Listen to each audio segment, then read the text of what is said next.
Les scribes et les pharisiens observaient Jésus pour voir s'il ferait une guérison le jour du sabbat.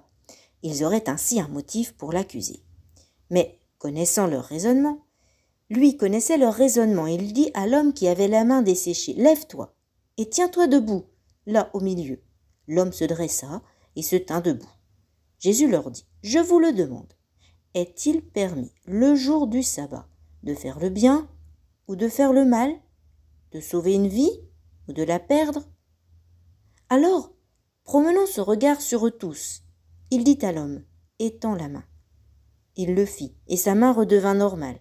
Quant à eux, ils furent remplis de fureur, et ils discutaient entre eux ce qu'ils feraient à Jésus.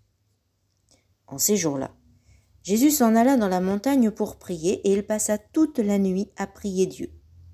Le jour venu, il appela ses disciples et en choisit 12, auxquels il donna le nom d'apôtres. Simon, auquel il donna le nom de Pierre, André son frère, Jacques, Jean, Philippe, Barthélemy, Matthieu, Thomas, Jacques, fils d'Alphée, Simon appelé le Zélote. Évangile de Jésus-Christ selon saint Luc, chapitre 6, verset 33. Au contraire, les tiens mangent et boivent.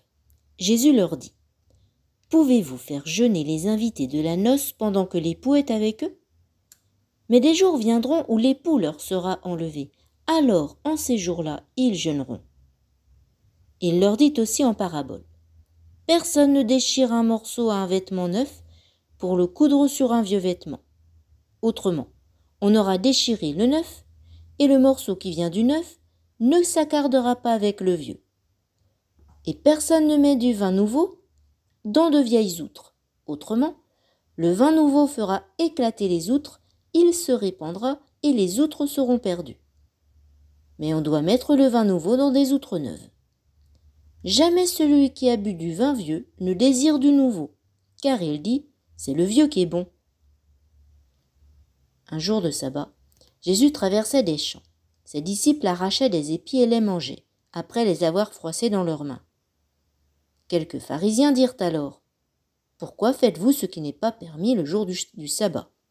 Jésus leur répondit, « N'avez-vous pas lu ce que fit David un jour qu'il eut faim, lui-même et ceux qui l'accompagnaient ? Il entra dans la maison de Dieu, prit les pains de l'offrande, en mangea et en donna à ceux qui l'accompagnaient, alors que les prêtres seulement ont le droit d'en manger. Il leur disait encore, « Le Fils de l'homme est maître du sabbat. » Un autre jour de sabbat, Jésus était entré dans la synagogue et enseignait.